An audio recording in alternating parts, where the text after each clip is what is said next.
Hi, I am now going to read the basics. Where our children learn, and at home.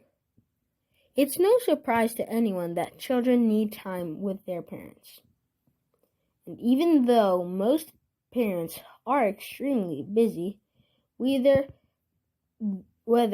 they work outside of the home or not, they do find time to spend with their children. But they want that time to count in helping prepare their children for the world they will find outside the home.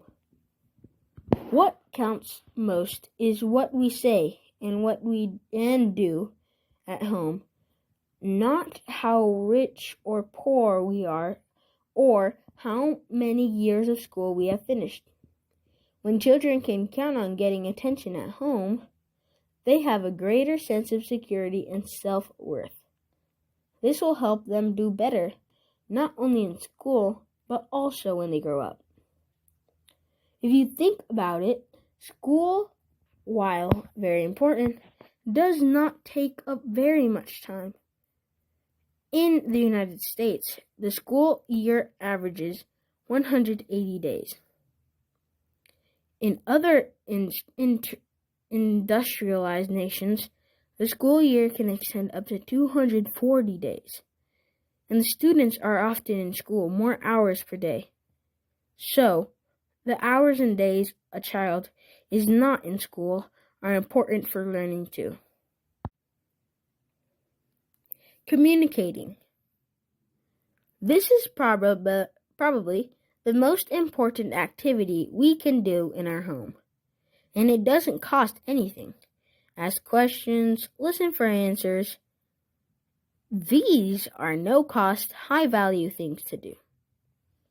Think of conversation as being like a tennis game with talk instead of a ball, bouncing back and forth. Communication can happen anytime, any place, in the car, on a bus, at mealtime, and at bedtime. When our children enter and continue school with good habits of communication, they are in a position to succeed, to learn all that is to be learned, and to become confident students.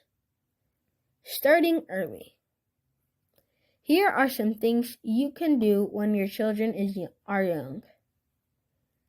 Let me see your reading. Sorry, I will continue reading now.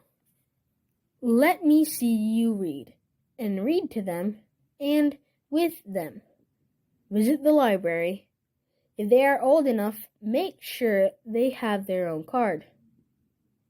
Keep books, magazines, and newspapers around the house. Keep pencils and paper, crayons, and washable markers handy for notes, grocery lists, and schoolwork.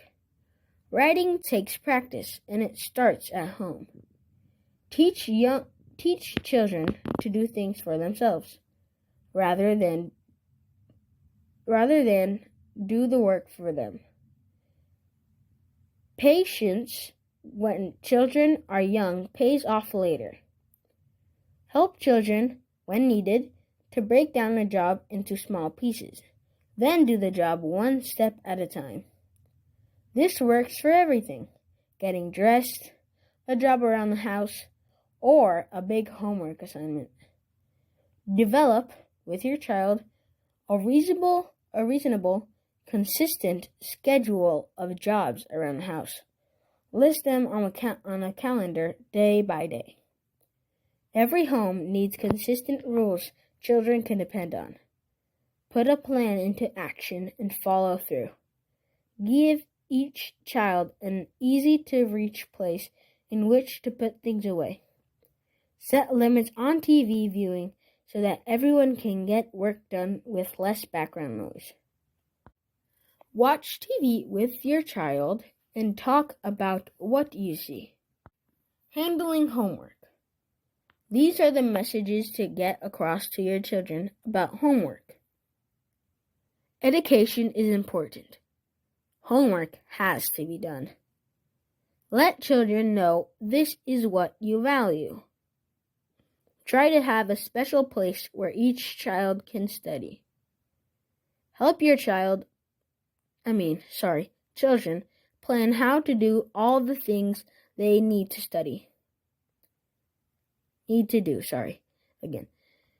do. Study, work around the house, play, etc. Let your children know that you have confidence in them. Remind them of specific successes they have had in the past, perhaps in swimming, soccer, cooking, or in doing a difficult homework assignment.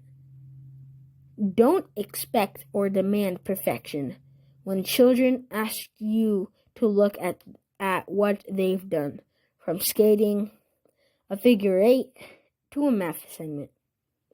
Show interest and praise them when they've done something well. If you have criticisms or suggestions, make them in a helpful way. The time we spend exchanging ideas at home with our children is vitally important in setting the tone, the attitudes, and the behaviors that make the difference in school. In the community. In many parts of our nation, the ties among neighbors have been weakened. For the sake of our children, they need to be rebuilt, and you can help. Be sure to introduce your children to your neighbors. You might even try a child watch program where adults who are home during the day keep an eye out for children when they walk to and from school and stand at bus stops.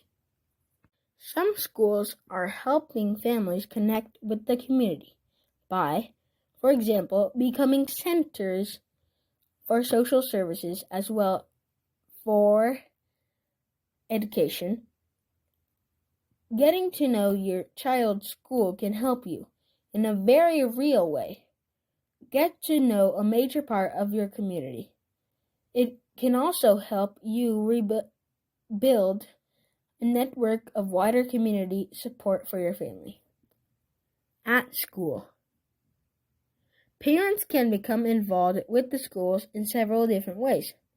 By working with children at home, volunteering, sharing information, and helping to make policy. We need to remember that what works in one community or for one family may not necessarily work in another. It may no longer be possible for parents to volunteer as often for school activities.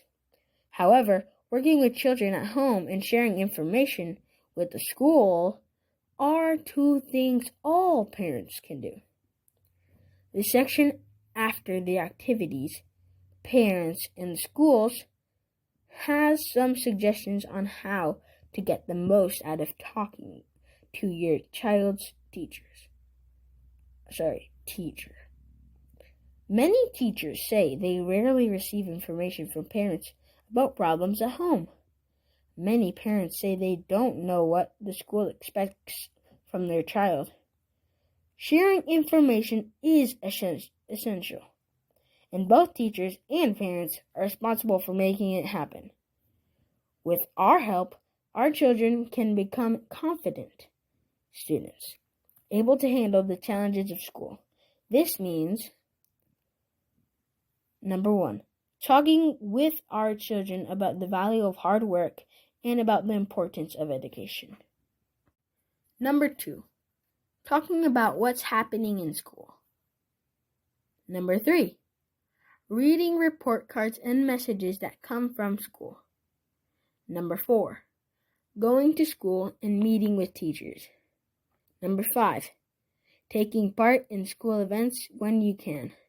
And number 5, finding out resources in the community.